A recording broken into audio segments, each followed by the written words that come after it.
Okay, so just a little behind the scenes work going on. My name's Garey Simmons. I'm the founder of Optimal Health Bridge and also Rocket Fuel for Health Coaches on Facebook. Joseph is my buddy from 12 years now. We met each other in 2005. He is the CEO of SuccessCircles and another company called PeerMomentum. He's got a lot of programs for helping people achieve their greatness and to get to where they want to go from where they are. And Joseph and I have been buddies for a long time. I think the key thing is we want to be able to serve our fellow health coaches. I graduated the Institute for Integrative Nutrition in 2012. And Joseph, when did you graduate from? 2005. It's been 11, 12 years now. So you have old technology. Yes, indeed. And I just spoke with a woman who graduated 2 weeks ago. So, wow. Yeah. Congratulations. The mission continues, so that's really cool. And we're talking about outcomes. We're talking about how to get results. We're talking about where our focus leads us. And that'll be the subject of today's conversation. Recording has started. We are with Rocket Fuel for Health Coaches live on Facebook. Being recorded also, we will post it somewhere in the group or somewhere. And today, I'm Garey Simmons. I'm the founder of Rocket Fuel for Health Coaches. We have about 384 coaches in our club right now, in our public group. And we're wanting to assist you, health coaches, whether you've been in this field for a year, 2 years, 5 years, 10 years. We want to share, and we want to share best practices. We want to learn from each other. Certainly, two people can do things better than one person can do on their own, and we can all benefit from each other's experience. So with that, I'm going to introduce Joseph Varghese. He is a good friend of mine. Joseph, where are you from originally? So I grew up in New York. My family's from Kerala, India. And for a portion of my life, when I was a baby, I actually lived out there for about a year and a half. So I'm from a very community-oriented culture in South India. Yeah, and so a lot of your families migrated to the United States. They did indeed, yeah. Back in the 60s and 70s, my mom was an RN. She came here after the Vietnam War. There was a huge demand for nurses back then. And she brought my dad to Canada. They settled in New York. And yeah, it's been a really a very blessed life, I'd say. You were at my wedding too, so you kind of remember a lot of the family structures, things you saw out there. Yeah, very blessed. And your wife is also from Kerala, or she was born in New York? She's born in Astoria, actually, and she's also from the same culture. Our dads, interesting enough, were neighbors in India, so that's a lot in common, my wife and I. Great. Yeah, and I met your wife's mother just last month. I was up in New York, and she made the same journey. She came to the United States in order to serve as a nurse in the United States. There was a big need. Yes, there was, yeah. I think that's the same time Deepak Chopra came over to be an endocrinologist, right? Exactly, yep. Yeah. And what does your wife do? She's an endocrinologist as well. She's an endocrinologist. We have a lot of doctors and endocrinologists and health coaches in the house, so that's really great. Awesome. And you have a couple of different enterprises that you're running, all based around getting stuff done, getting results, and being successful as entrepreneurs, as health coaches. Can you tell me a little bit about that? Of course. So my background, I'm an engineer, and I made a shift from the engineering world, technology world back in 2001 to find my purpose in life. And my purpose that I really came to around 2004, 2005 is to be a leader amongst leaders, really inspire others to be the best they can be as leaders. And so some of the ventures I'm involved with, I co-organize the New York Power Team. New York Power Team is the largest monthly personal development leadership community in New York City. We're a meetup. We have a lot of fun having great events with like speakers like Esther Perel and people from the Tony Robbins community and much more. And then I organized SuccessCircles. SuccessCircles I started in 2005, actually a few months after I graduated from IAN. It's like a peer coaching community for entrepreneurs, for leaders to get support. We pair people up for 2-week periods at times where they have daily huddle calls. And in those daily 30-minute huddle calls, they get to create their day, like they set their intention and really get clear on like what exactly they're taking on for the day. And then 2 years ago, we launched the PeerMomentum Mastermind. It's a group of 30 to 40 people who really are taking this whole concept of you win, we win together. So we're all kind of supporting each other to reach our goals. And the truth, it goes back to kind of where I came from. I come from a community of people where I grew up in this kind of crowdsourcing atmosphere. Crowdsourcing is more of a modern term that's being used, but when I grew up, my family, and even now too, my family really will go out of their way to help each other. Whether it's my aunt getting cancer, and when she found out, we all rushed to her house to be with her, to pray with her, to hold her hand, whether it be that or any crisis that we go through, or whether it be coming together for a holiday,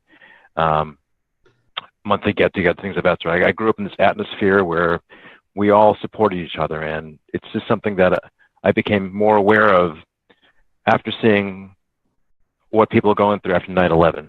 So the first time after 9/11, September 11th in 2001, I just saw this level of camaraderie that all of a sudden I was familiar with, that I grew up with, and I wanted more of. So after that point, I started building businesses, projects, communities that really engage this sense of people really helping each other. Oh, that's great. So, yeah, it's fascinating to me, not having grown up in that tight-knit community. It's to enter into the work that you're doing and success circles and accountability groups and having buddies and partners to do stuff, to bounce things off of, to even to mastermind. That's those concepts are really rather new. You know, in the States, we kind of grow up really individualistic, sort of the rugged, self-made people. But in fact, nobody makes it on their own. Everybody has somebody behind them supporting them in some sense or another. So that's pretty fascinating. I'm just gonna just quickly tell you. I think you're reading this book too, aren't you, Joseph? I am. Yep. Thanks for your so recommendation. Peak is an educator, Carnegie Mellon professor, and he's done a lot of work with expertise, people who are experts in their field. How do they get that way? And the book opens up with a story about Mozart, who was written up in the newspapers at age 7, not because he could play the violin, he could play the piano, he was writing music at age 7. But one of the interesting things about this newspaper article said that he had perfect pitch. Mm-hmm. He could hear a sound, he could hear a clock chime, he could hear a kettle whistle. He would know what note it is. He had, in his mind, he knew music and he knew sounds. And the newspaper alluded to something that we probably still believe today, that some people are just born with it, like it's innate. You have this talent, it's a gift from God. And that's what this book is about. It explores that concept. Are you really born with it, or is there actually some sort of practice going on that helps a child to get to a level of being an expert in something, even at a young age? And in fact, he does reveal, I'm not giving away the whole story of the book. It's not a novel or anything. It's more of a technical science book, but he wasn't born with it. He learned it from his father, who was a musician, and started training him at age 3, doing scales. And it was a daily practice. And by the time he was 7, he had 4 years of practice already, and he had perfect pitch. They repeated this in 2014. A music academy in Japan took 100 students at a young age, started training them on scales, and within 2 or 3 or 4 years, all of them had perfect pitch, 100% of them. Mm-hmm. So it's something that can be learned. A lot of things can be learned like that. And it's pretty interesting. The other thing, I'm just going to be very quick. As a group of health coaches, I want to also talk about in here later in the book, around page 130. It goes into an in-depth, detailed study about doctors and their ability to care for their patients. And when it was first presented, it was like, do you think an experienced doctor who's been in the field for 30 years, has had just a lifelong experience with patients, would he be able to give the better care, or would a fresh, right out of medical school, finish their residency, a couple years into practice, would they be the ones who are more qualified to give expert care? And I, thinking about myself, I don't go to the doctor very often, but sometimes I take my mom and I'm looking for a psychiatrist, or I'm looking for someone to do some minor surgery for her, whatever it is. And you think that an older doctor who's been around a long time might have certainly has more experience, but would their level of care be better than a young doctor who's fresh out of medical school? And Harvard Medical School did an analysis of 60 different studies, and they found almost universally that younger doctors gave better care. And it could be because they just got out of medical school. It could be that the older doctors are set in their ways and they don't really pay attention when they go to their continuing education. Sometimes the continuing education is nothing more than a lecture, which is not a very good way to improve skills if you're just sitting and listening. So interesting insights. But I wanted to get back to this whole idea of learning, how we learn, because I think one of the big keys in there is having feedback loops in your life.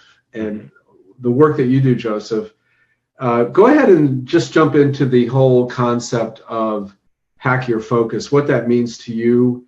And, I'll interject and ask questions if I don't understand something that you're sharing. Go ahead. So I'm an entrepreneur, and I've become an entrepreneur over the past 15 years. I wasn't born being an entrepreneur. I wasn't trained at a young age to sell and do all this stuff. But I've had to kind of figure this out over the years, and it's been challenging, to be honest. When you're an entrepreneur or even a health coach, you've got to put on different hats to sell your business, to engage clients, to do marketing, to build systems, to just do a number of things. And what I've learned is, like, in the process of that, we tend to lose our ability to really focus and concentrate on the things that really do matter to really move us forward. At least that's my experience from engaging with hundreds of people over the years in SuccessCircles, and also even going through IAN myself many years ago. So I've had to learn over the years how to really hack my focus, how do I concentrate each day on getting certain results, how do I focus on my dreams, my vision, and really bring it to reality each day, take the clear actions to make it happen. A lot that goes into that is feedback. So some of you might be driving a car, you've got a GPS system, perhaps you have your your Google GPS system that goes on. And when you get in the car, the GPS system, first of all, takes heed of where you're at currently. And you put your destination, and based on traffic and based on different criteria, it figures out a way to get you from point A to point C, and it's often not a straight line. It goes into different directions, zigzags, dealing with traffic patterns, time of day, you name it. And so what I've learned in life is that it's so critical for each of us to also engage our own GPS system internally. And the best way to do that is through feedback. And with SuccessCircles, I'm kind of blessed because 12 years ago, after my time at IAN, having this community around me, being able to pair up with one other person in the community or two other people in the community in a triad, that feedback I've been able to get every day has allowed me to course correct and meet many a goal, really live on purpose each day, live inspired, really check in each day to see if I'm living a fulfilling life, and much more. But it's really having that daily partnership. I know, Garey, you and I talked earlier about the power of partnership. There's so much value in not just being one, but actually being 11. Being 1 and 1 goes beyond two, and it's really about the power of relationship. The power of feedback really allows us to accelerate this journey at a whole new level. And that's what I do with SuccessCircles and Mastermind. Even a lot of the communities I'm involved with, it's all about that. I'm always looking at ways I can pair up with others to educate others, to lead together, and it's really been like the core of my success over the years. Excellent. Okay.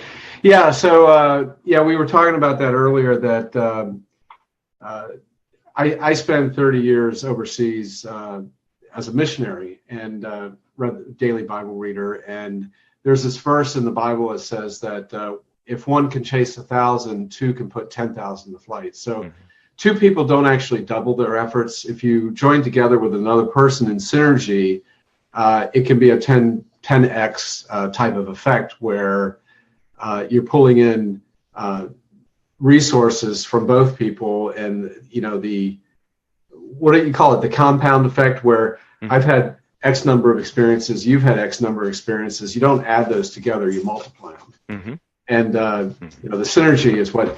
So this is a live video, and this is my dog here, right on schedule.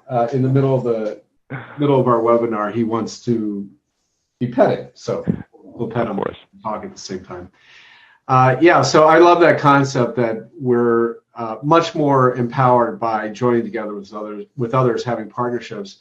I think for many years I considered myself a solopreneur, but about 10 years ago I got a personal assistant who's still with me today. We've never actually met him in person, face to face, but we meet every day on Skype. We're on the phone, we're chatting. She takes care of a lot of jobs that frees me up to do other things. So it's great having partnership, having people in your life working with you to do things, and it's a great experience. I want you to just talk a little bit about morning ritual, about how to jumpstart your day, because I know in my life, I think in my 20s and maybe early 30s, I did a lot of personal development, read a lot of books, and then I kind of skipped a couple of decades. I wasn't into that. I was doing other things. And then when we met, it was 2005. We had just, I think we did a Enlightened Warrior camp up in New York, 4-day camp where we did a lot of crazy things and learned lessons, learned new things. And I think the first conversation I had with you about this type of subject was here. We spent a lot of money to go to this event, have experiences and break out of our ruts and do new things. And there was a lot of principles we learned, and we were kind of like, how are we going to keep this fresh in our lives every day? And you were telling me you were just starting, I don't think you used Success Circle, but something similar to that, where you're getting people together and doing accountability and talking every morning on the phone. Tell me a little bit about that. Yeah, well, one of Tony Robbins' mentors, his name is Jim Rohn. He coined this phrase called the law of diminished intent. And John Maxwell kind of expands on it as well also. The idea is that you go to an event of that sort, whether it be IAN or whether it be Warrior Camp, and you come out of the event, your prefrontal cortex is completely engaged, you're excited and top of the world. You basically come home to your environment, and if the environment, your physical surroundings don't inspire you, don't really support you to keep growing, as well as the people around you, if they don't support you, then what happens is that intent diminishes. And day in, day out, eventually you go back to how things used to be. So kind of realizing that it's big, as you mentioned just now, it's so critical to have like a morning routine, like a set of rituals that kind of keep that intent moving forward. And I'm a huge believer in doing things like the Miracle Morning. He has a whole lifesavers process here about getting up early and writing and reading and meditating and exercising, as far as getting the body kind of realigned, re-engaged. That makes a difference for myself. And something that I talked about earlier that makes a huge difference in my day is my buddy call in the morning, my accountability call with my Success Circles buddy. It's a way of kind of realigning my day, course correcting, looking at what work we did in the work day before, setting an intention, and grounding it all in gratitude, of course, getting feedback to my day. So that's also part of my morning routine as well. But as far as the law of diminished intent goes, unless we have some means to kind of re-engage this muscle here, our prefrontal cortex each day, eventually things will go back down to where things were before. And in life, we're all leaders looking to make huge progress and have great momentum in our lives. And if we're not actively having conversations with others who engage us, who inspire us, we're not going to go anywhere. So that's part of my journey here. Yeah. So when you said that, it brought to mind, I was listening to a tape, and one of the exercises, we don't have tapes anymore. I was listening to a recording, YouTube or something. And the exercise was to write down all the emotions you experienced this week, so happiness, sadness, confusion, ineptitude, satisfaction, confusion, anxiety, gratitude, boredom. When I finished the list, it was like 1/3 positive emotions and 2/3 negative emotions. It's like gravity is always there. Gravity is pulling you down, and actually the gravity is working for you to keep you pinned to the earth, but at the same time, by resisting the gravity, we build muscle. And that's what we do at the gym every day, right? We lift and we do exercise machines to increase muscle mass and to get our heart beating and things like that. So, and I guess I kind of liken it to mountains and valleys. A lot of times we feel like we're on top of the mountain, everything's great. You can see the horizon. You got such a vision for what's out there.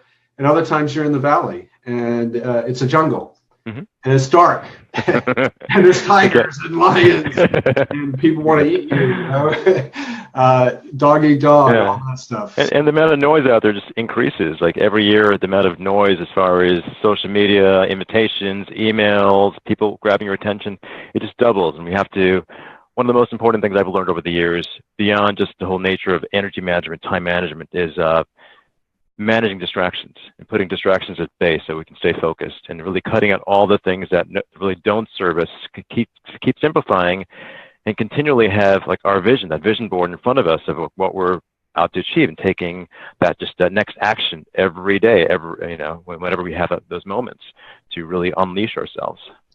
You used the word earlier, reticular, what was that?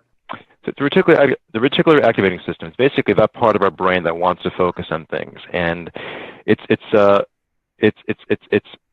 part of the brain connected with the amygdala, I believe it's called. I've got to work on my pronunciation, but it's all about there's this desire constantly to really focus on things that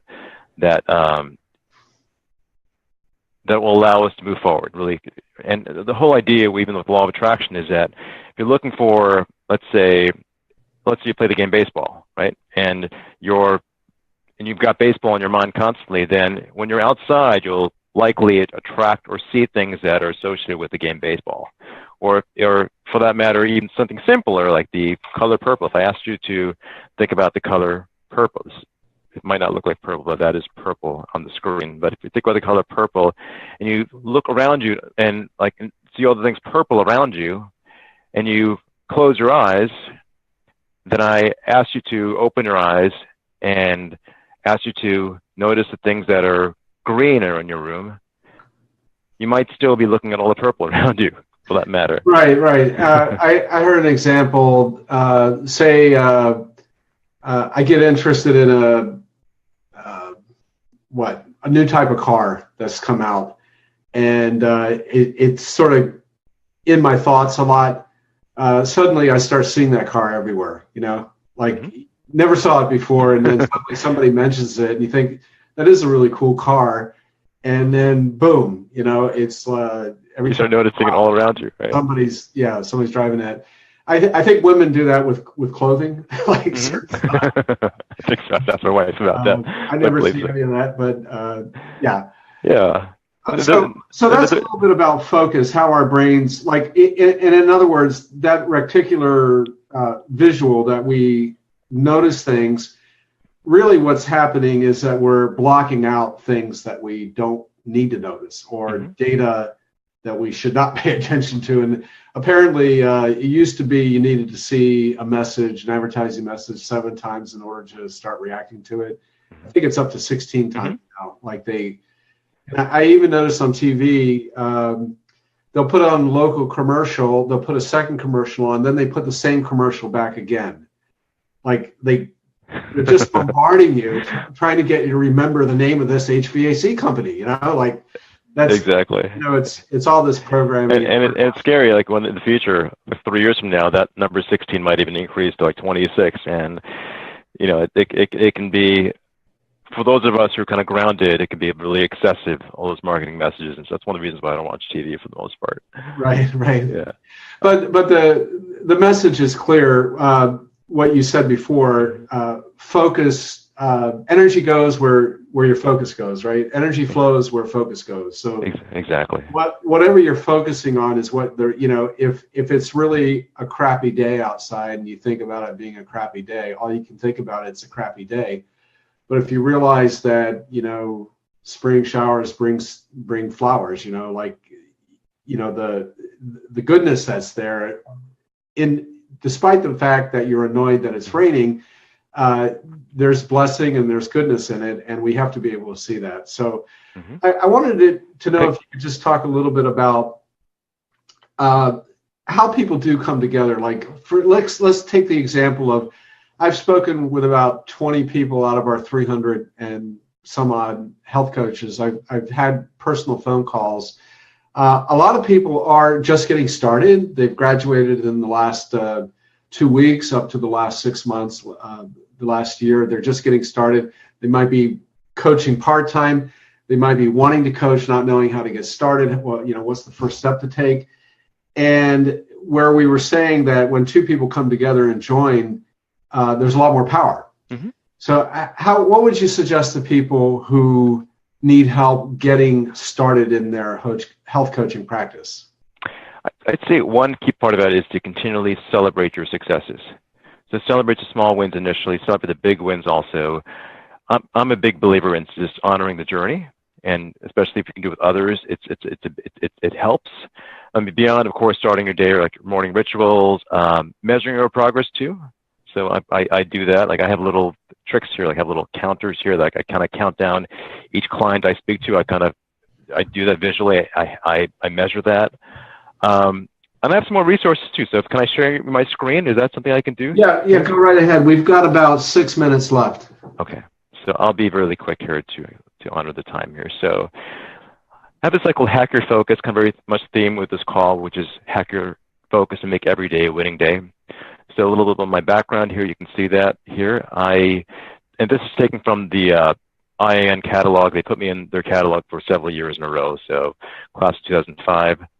On this page here, you'll see some resources around morning rituals, things that I do each day to kind of recharge from when I do EFT or gratitude or meditation. They're really simple things that I do each day to help me focus. And one thing I got from integrated nutrition is that we all have our own bio-individuality, and that really applies to like how we kind of like engage the world too. Like the strategies I use that work for me may not work for you. I know, Gary, you have certain things that you do that are very different. And one concept that I appreciate that I've gotten from some of my mentors over the years, particularly Tony Robbins, where focus goes, energy flows. So I'm continually focusing on the things that move me forward. My environment is designed to inspire me, to kind of remind me about the different goals, the visions I have going forward. I'm also a fan of Tim Ferriss. Actually met him a few weeks ago, and one of his quotes that I love is called, "I value discipline. By creating systems that make it impossible to misbehave is more reliable than self-control." And what I mean by system is that, you know, whether it be your calendar, like a reminder in a calendar, that could be a system, or an alarm clock could be a system for that matter.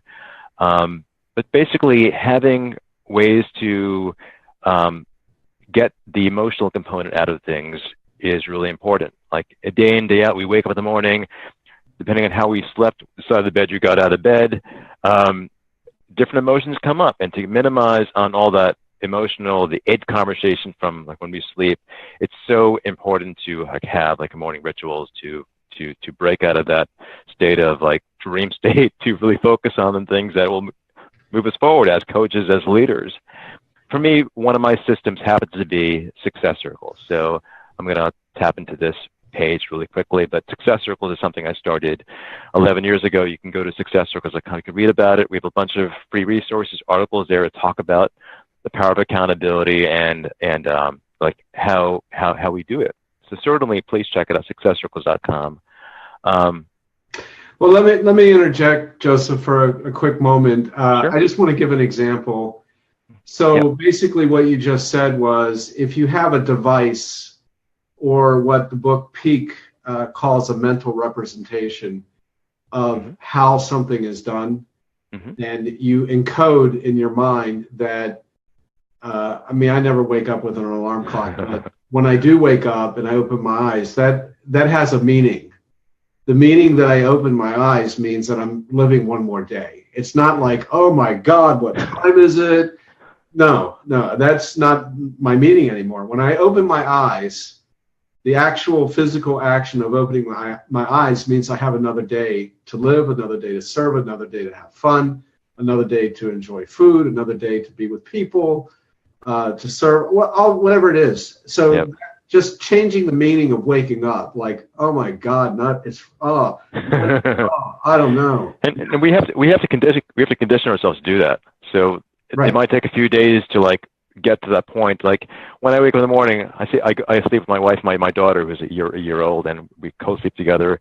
But I wake up, I turn over, and I'm just immerse myself with the gratitude that's in front of me. My daughter there, and my wife there, just really grateful for what I've been blessed with. But it took me months, if not years, to kind of condition myself to the point where I could get out of bed and do that, versus reaching for my phone, or whether it be thinking about all the things that are, all the open loops that haven't been dealt with. So, just want to address that, Gary, that you've conditioned yourself to do that. And we all have an ability to, as coaches, as leaders, is the things that we've been taught over the years. And it's so important to have like a system of that sort. And I call it a system because it's a set of rituals and practices, and a great acronym for system that I love is save yourself time, energy, money, and sanity. And so I'm a huge believer in that. I know there isn't much time left, but I want to just, if I want to share some more resources really quickly. Yeah, go ahead. Great. So I mentioned systems, and if you're a health coach, then you're really familiar with recipes. And on this page, you'll see some recipes. I use for recipes I use checklists. You can use Evernote or Google Keep. Google Keep is free. And if I go to my keep.google.com page, you'll have the ability there easily to create recipes. So all it is you kind of title a note, and then you have different sub-items underneath that. So even Gary and I, got a panel call today. Earlier, I made some notes here, kind of like little simple checklist things I can do. Enable gallery view, make sure video is posting on Facebook, smile. So you could have recipes for everything in life, whether it be food or whether it be leaving the house. Recipes for everything in life, and Google Keep is a great tool for that. So I want to mention that. I know there's minimal time left, so I have some other tools on the site, hackyourfocus.com. But I want to offer members something that will be awesome. I mentioned earlier, if I may, Gary? Go ahead. Yeah. I mentioned the power of celebrating accomplishments on a regular basis, and the power of that, really and how grounding that is to be able to do that, and how it invites us to continue building and taking further actions with our own business.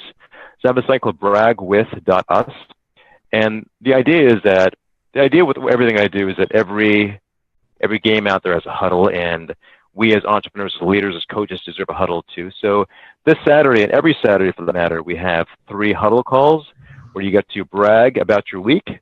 And it's my offer to you. It's free. So just if you go to bragwith.us